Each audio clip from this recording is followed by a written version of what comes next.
Okay, hi everybody. Welcome. Welcome to the Alumni Association's 2021 Annual General Meeting. This is our second virtual AGM, and it's great to see so much participation, especially those of you who would not normally be able to attend. Just a reminder, I've hit record, so this session is being recorded. If you don't want to be seen here at the AGM, please make sure you turn your camera off, and you'll go into discrete mode.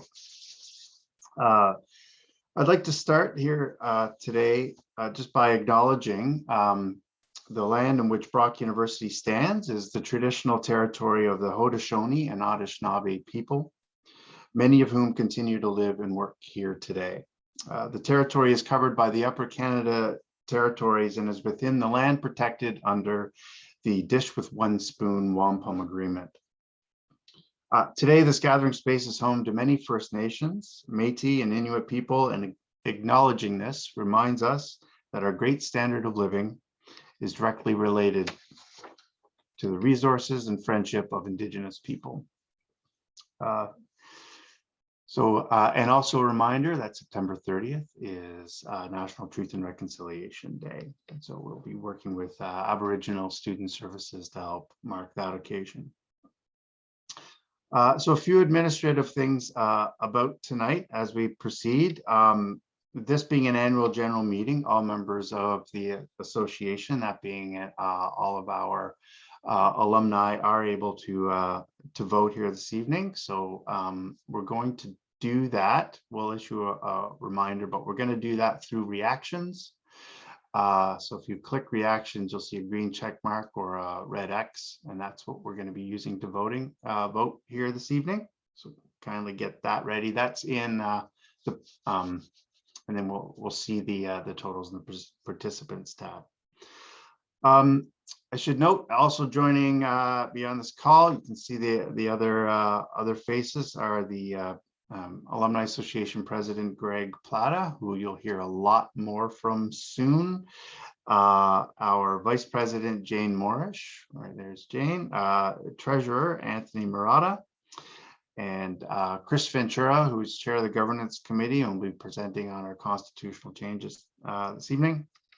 And then I see our other board members on the list here in attendance. I see Lauren Swindley, and I didn't see Marianne Cooper, but if you're there, hi. I would also like to welcome members of the Brock community. We had members of the Board of Trustees who had registered. I don't know if you're on, but thank you for showing your support for this. And of course, the Associate Vice President of Advancement and External Relations, Gord Arbo, my boss, who is you'll hear from early in the agenda as well. Before we get started, I also want to extend my sincerest gratitude to the many alumni who help us volunteer throughout the year. And this is the third event for our homecoming celebration, and many of which are hosted by alumni volunteers. It's just one example of how involved our alumni are, and we really appreciate your help. And lastly, I'd personally like to recognize the Alumni Relations staff who work so hard every day on engaging alumni and working with the Alumni Association. So I see Christine's popped up. I saw Darren Fox, Caitlin Daw, who's working the slides here tonight, and Emily O'Connor, see as well. And then of course, Karen Staff, who's a new member to our team and who will be taking the minutes this evening. So with that, I'm going to turn it over to you, Gord, just to a little welcome. Great, thank you, Terry. Thank you, Greg, President Plata. Thank you for inviting me, and thanks to all of you for taking some time on a Thursday evening as we are now well underway in our virtual homecoming celebrations for this year. So the AGM is obviously part of that activity, and I'm just thankful that you took some time this important meeting. A year ago, when we last convened in AGM, we were hopeful of the year to come, hopeful that we would return back to a more normal situation, not only at Brock University, but across Niagara, across the province, and across the country. And the good news is that we are back to campus this September. It's taken us obviously a little bit longer because the pandemic has been persistent, to say the least. But we've had really a very successful return to campus this September. About 60% of our academic timetable involves or includes in-person classes. As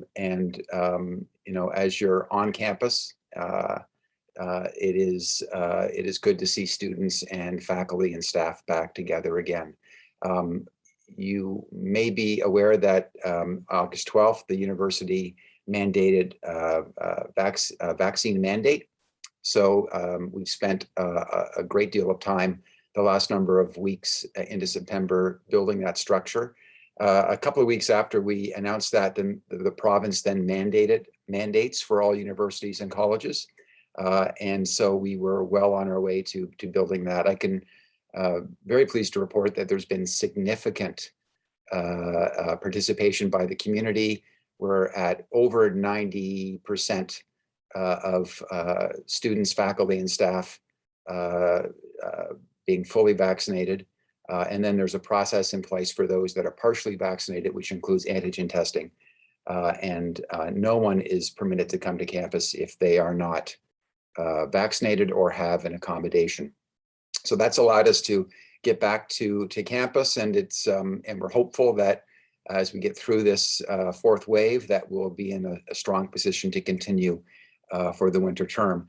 I do want to take this opportunity to thank the volunteer leadership. So your Alumni Association board, led by Greg and Jane and the other members of the board, who have been great advocates for our alumni and for our university, who have committed so much of their own personal time and talent and efforts into Brock University.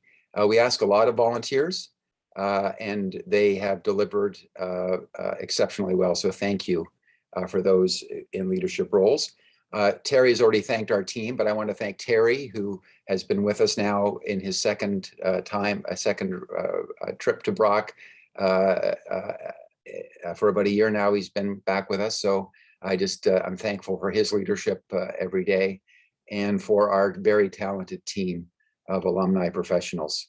And I did mention that this is homecoming and virtual homecoming, and we have a really significant number of well-planned and exciting events over the course of the next few days. And just know that we've been really pleased with the level of support from the alumni community in terms of registrations, and encourage you, if you haven't yet, to register for some of those events, to do so as soon as you can. We are sold out in some places, and that's great news. So thank you again. Thanks for inviting me tonight to participate and to observe, and thank you to Greg and the Alumni Board for your outstanding leadership and many contributions.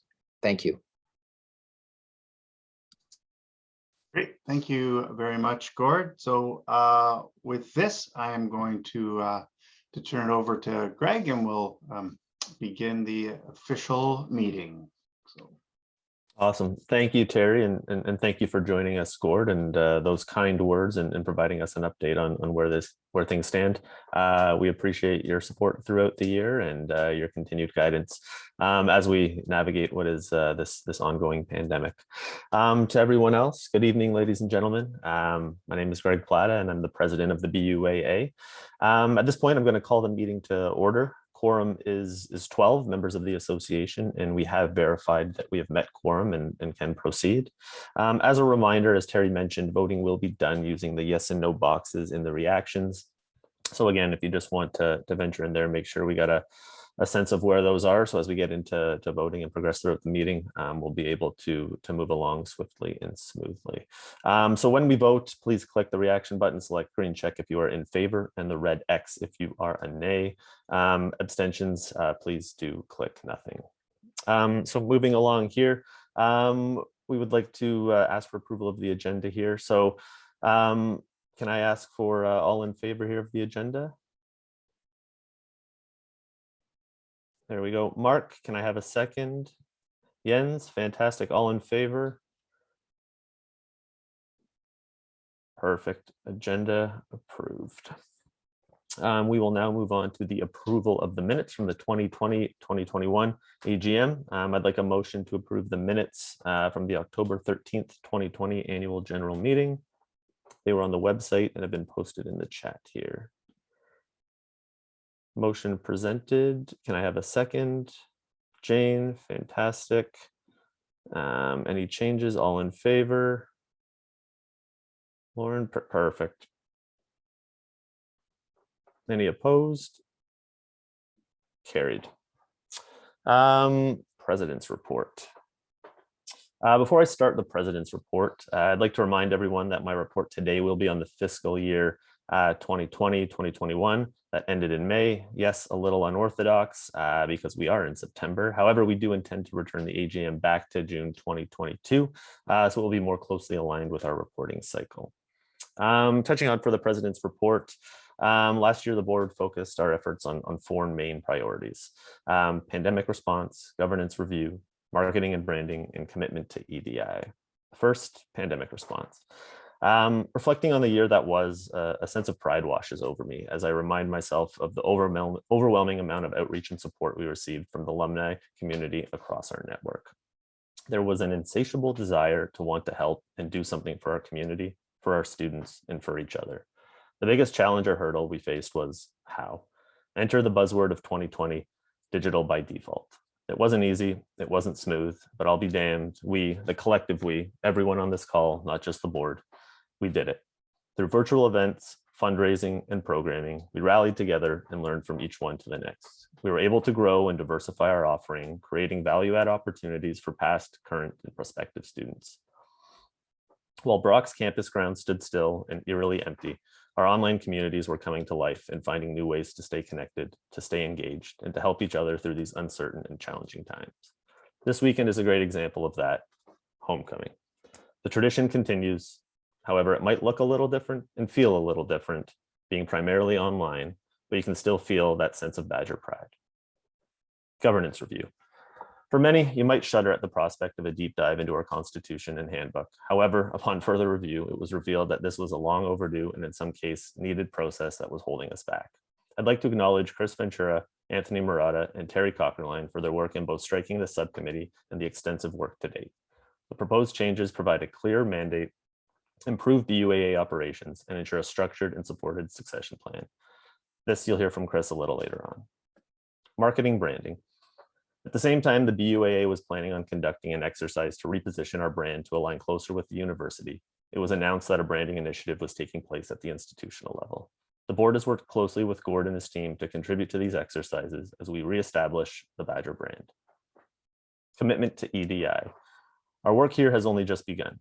We look forward to continuing to build and foster our relationship with Brock's Office of Human Rights and formalize our programming and ongoing initiatives to ensure we are a true representation of our past, current, and prospective student and alumni network. Look forward to our work we have ahead of us in 2022 and can't wait to do it with this great group we have here. Would someone like to move to accept the President's report?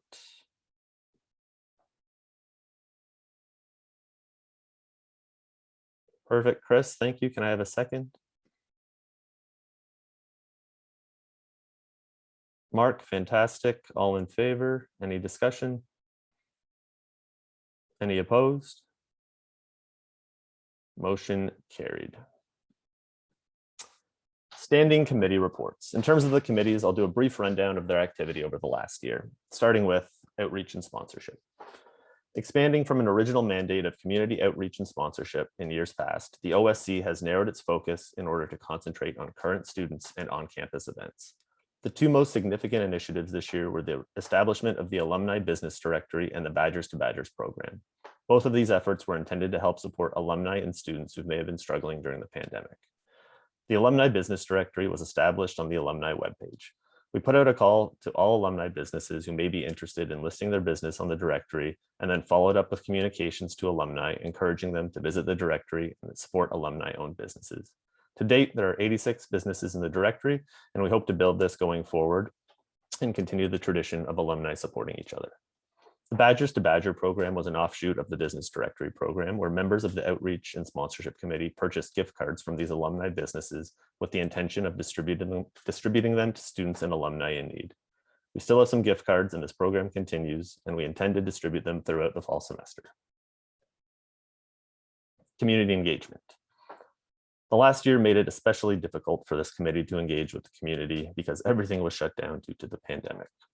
The committee was able to be involved in the selection of the Community Engagement Award winner. The full list of winners will be announced in a little bit, but I'm happy to say the Alumni Community Engagement Award winner for 2021 is Mario Dividivis.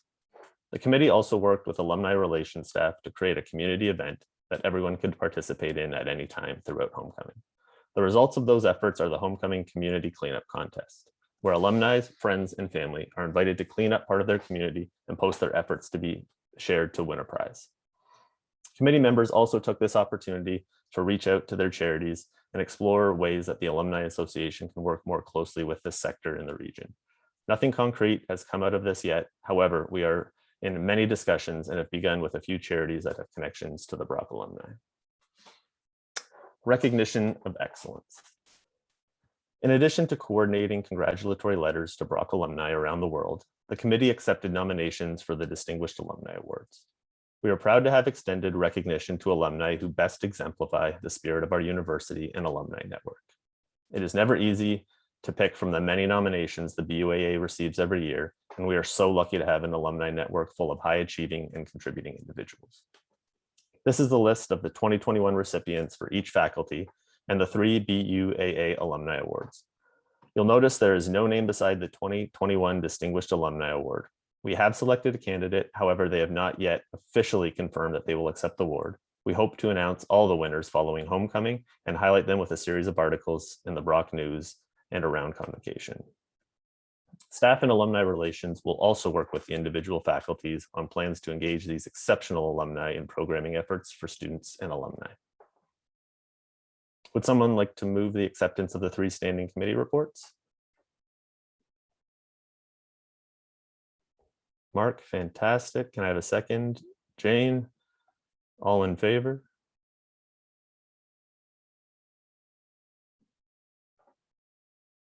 Perfect. Any opposed? Motion carried. I would like now to call on Terry Cockerline to present the Office of Alumni Relations report.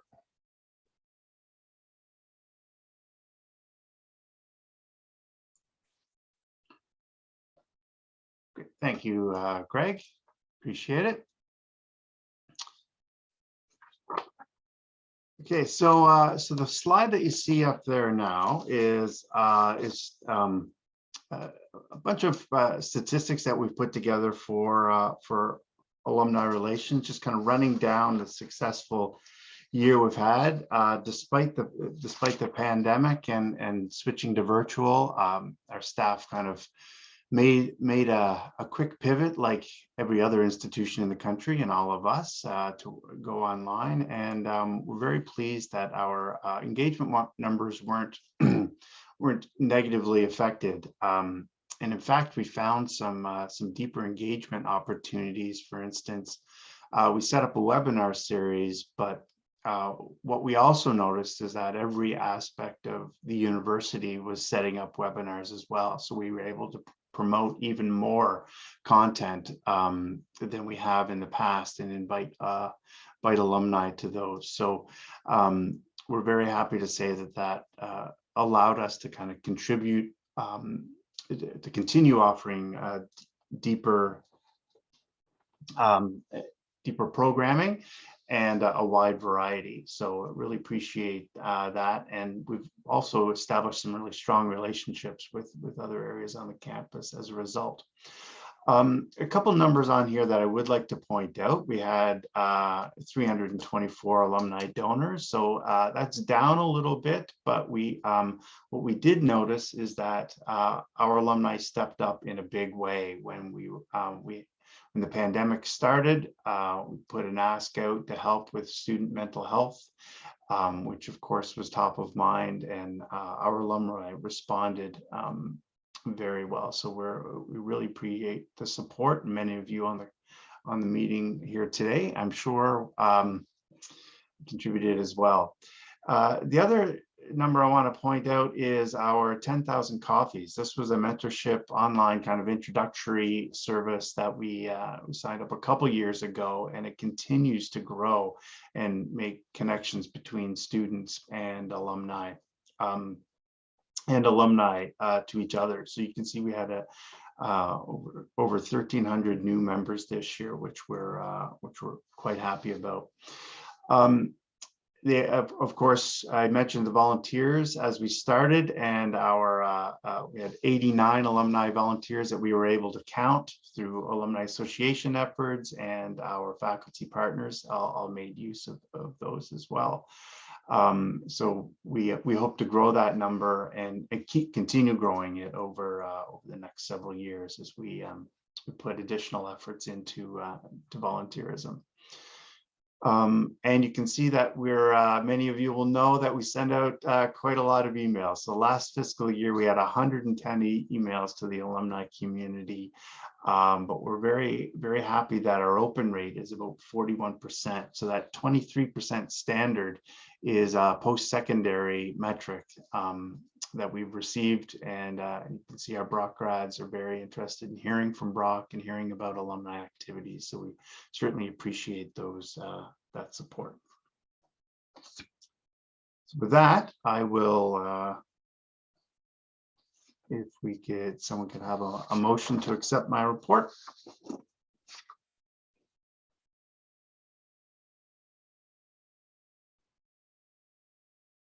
Perfect, Caitlin. And then we have a second.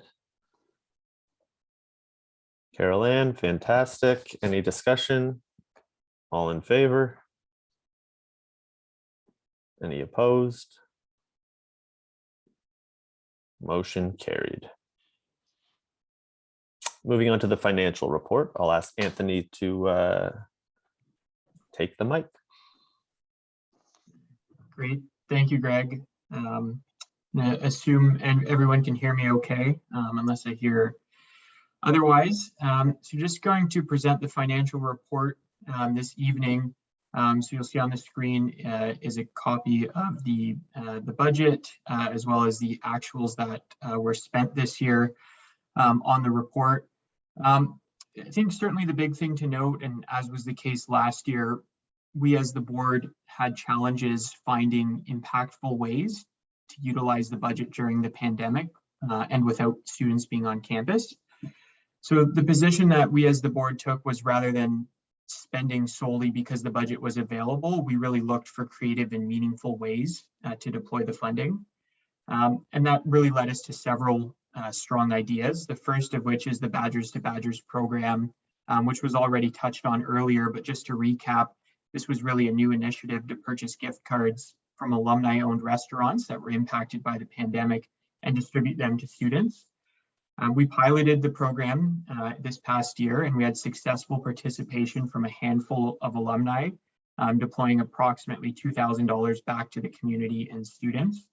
For anyone wondering, just due to timing issues that will actually show up in this upcoming year's budget, it's not in this current budget on the screen.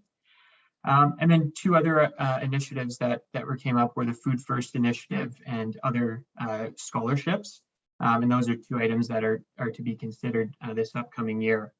Now, despite coming up with a number of strong ideas towards the end of the fiscal year, the university asked all cost centers to help with the deficit. So several costs from our perspective were deferred until next fiscal year in order to support Brock University's request. We know that all universities struggled through the pandemic, and we as the Alumni Board were certainly happy to do our part. Going forward, the board is very committed to establishing a budget allocation after this AGM, once the new board members are approved. We're certainly looking at the continuation of the Badgers to Badgers program, as well as reallocating to some of the initiatives that didn't get allocated to last year. And we're confident that it's going to be, easier to find meaningful ways to deploy the budget as students are back on campus. So at this point, I'd like to ask us to move for the acceptance of the financial report.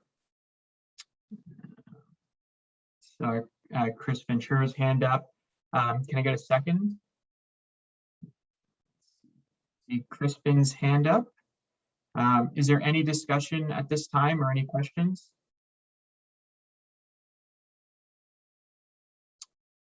Great. All in favor?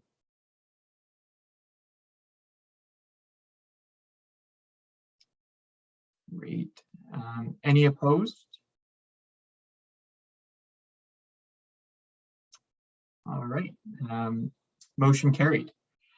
At this stage, I'm pleased to turn things over to Chris Ventura to cover off the Governance Committee report. Thank you, everyone. Thanks, Anthony, and thanks for your presentation. Thanks to everyone else who's presented so far. So my name's Chris Ventura. I'm one of the BUAA directors and the co-chair of the Ad Hoc Governance Committee. I hold a BA in Political Science and History and a Master's of Education in Leadership and Administration. I'm currently a legislative coordinator at the Niagara region, and I am going to just be walking us through these the changes to the Constitution that we've been working on for about 2 years. So if you can move on to the next slide, please. So just a bit of context before we dive fully into this. There hasn't been a fulsome governance review within living memory of the BUAA. Starting in 2018, I began working with the executive and alumni staff at the time to begin the process of reviewing all of our processes and procedures within the documents that we have, which are our Constitution and Handbook, which you'll hear me refer to quite a bit. While the work predates the pandemic, the sudden change in our ability to do in-person activities gave us the space and time to really dig into the work formally, and the resulting 18 to 24 months of work is what's going to be before you. So as I mentioned, this has been a 2-year process of review and deliberations with many of the best governance minds involved with BUAA, from the current board and executives, past board members, and highly knowledgeable external reviewers within the broad community.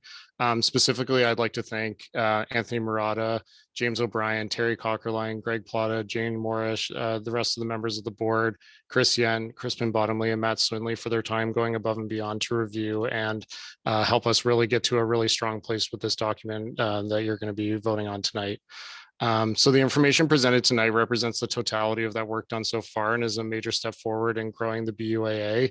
Having a solid foundation of your paperwork and frameworks really helps when you're trying to make decisions as an organization.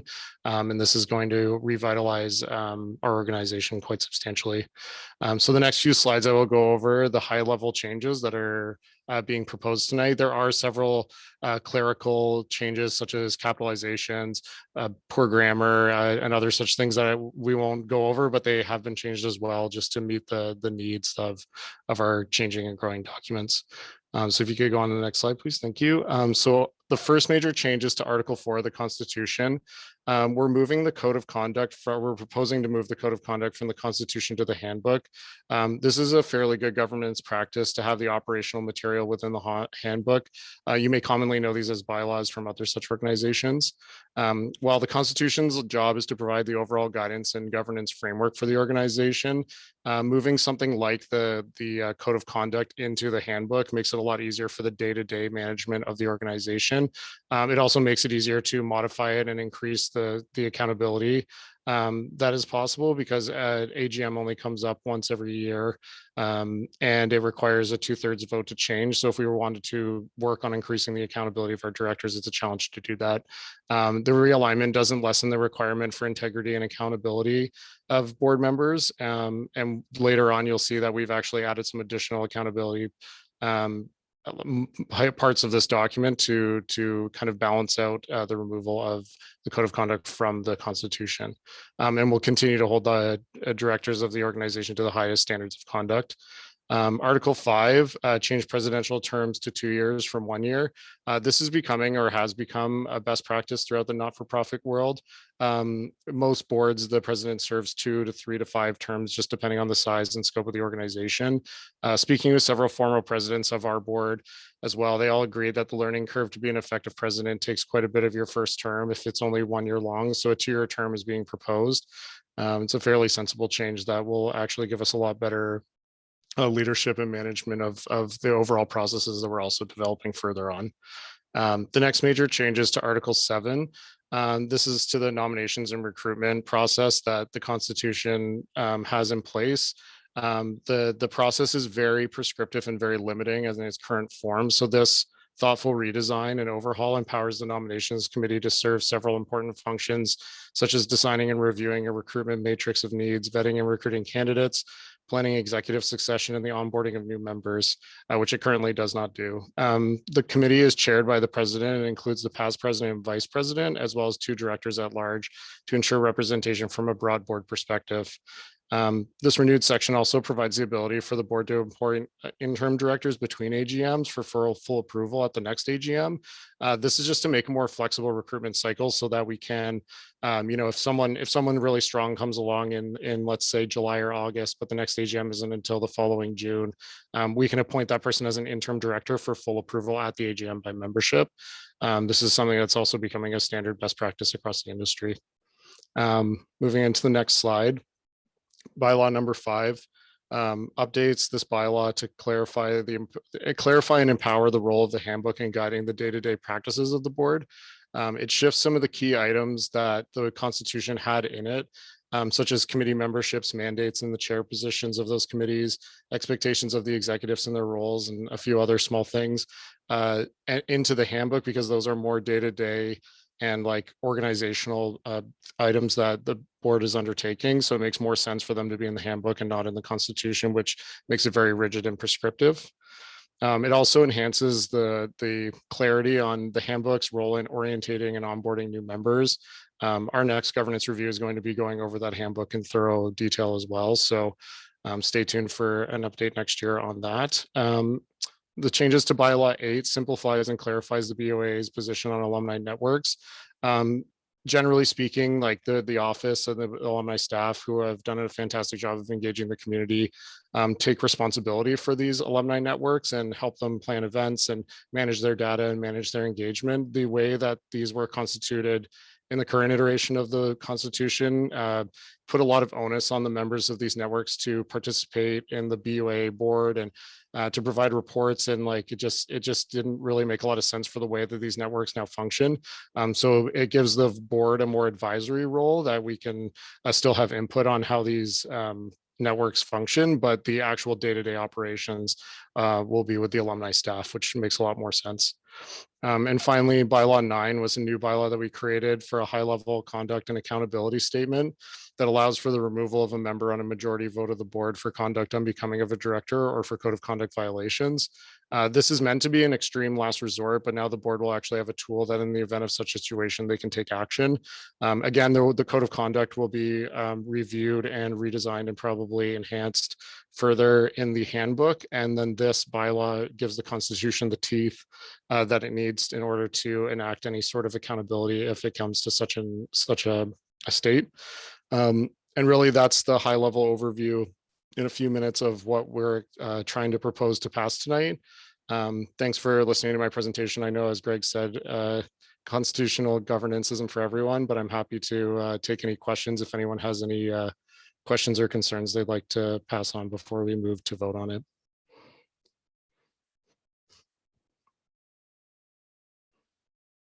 Seeing no questions. Oh, Mark, do you have your hand up to move it, or do you have a question? I just had a quick question. I saw Yeah. it was 2 years for the leader, but I think terms are normally 3 years. So how does that work if you got re-elected for 2 more years when terms are currently 3? Sure. So just to walk through a bit of like the board process. So in order to become an executive, you have to have served on the board for a minimum of 1 year. And generally speaking, there's a flow through from you're recruited as a board member, year 1, you're serving on a board, usually in a committee role. Years 2 and 3, if you're interested in becoming an executive, you become like a chair of one of the committees. And then you would move up into an executive role, and then you would move up into president. So it's sort of, it's not necessarily like you get elected for 1 year and then like you could serve two years as the president. So we did have some back and forth on like the logistics of that, but essentially, you would have to serve an executive for that's part of the Constitution as well, is that you also have to serve as an executive for at least 1 year to become the president. And that's unchanged from the Constitution. That's something that's still in there, but thanks. That's a good question.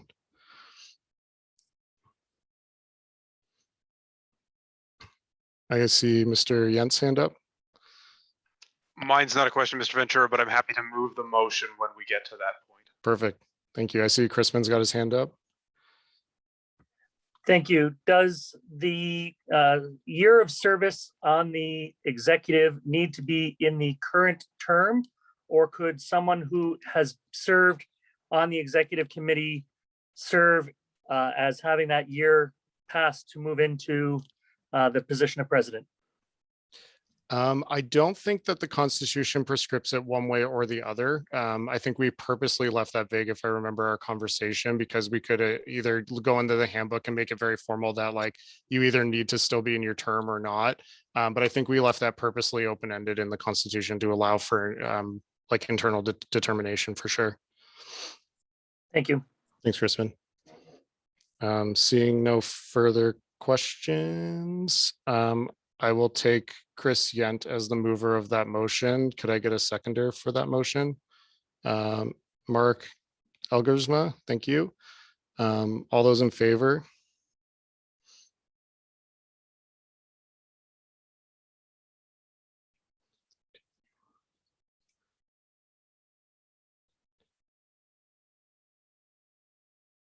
Any opposed? Seeing none opposed, I think we can take that as a 2/3 affirmative vote. So that passes. Thank you, everyone.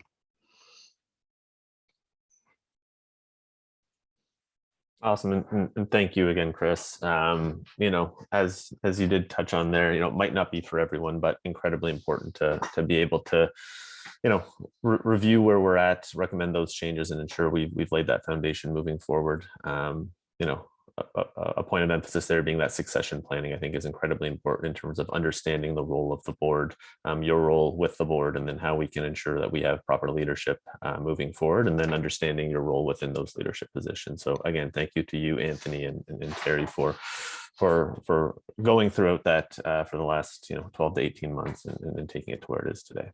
Sure. Thanks, Greg. Awesome. Moving on to the slate of directors. Returning directors. I'm pleased to present the slate of directors for the 2021-2022 board session. We have 6 board members who are in the middle of a 3-year term. In terms of renewing directors, this slide indicates that 3 directors who have completed 1 3-year term and would like to be renewed for a 2nd term. Each new member being presented has been engaged with our activities, and we feel that each of these individuals will make a meaningful contribution to the board and the Alumni Association. At this point, there are no new members slated to be added at this time. Recruitment efforts are ongoing, and we anticipate a number of new board members joining us at the next AGM. Can I have a motion to renew the 2 members listed for a 2nd term on the board?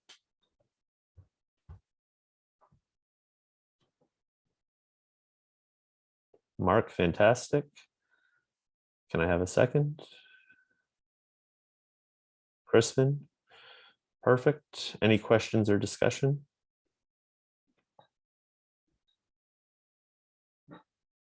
All in favor? Any opposed? Carried. Departing directors. This year we lose 2 longtime members of the Alumni Board, Cooper Millard and Marianne Edwards. Marianne, she was a fixture in the community. She could always be counted on for any task that was needed. She was particularly amazing with working with students. She was always eager to sign up to volunteer at any networking sessions, grad send-offs, convocation, and was really engaged throughout the process.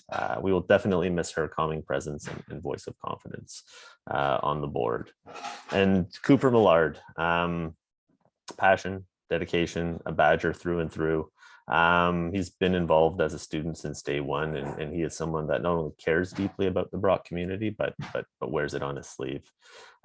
He's been active in pushing the association and even myself to do more for the students. And again, that fire, that passion is something that will be dearly missed. Cooper did also welcome a new addition to the family, so we wish him continued success and health and happiness along the way. He was also a big part of leading the charge with Chris for the Badgers to Badgers program. So thank you, Cooper. Thank you, Marianne. We appreciate that, all that you've done and all that you've given.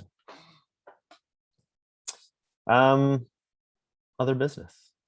At this time, we'd like to open the agenda up to membership for other business. Is there any business or questions from the floor?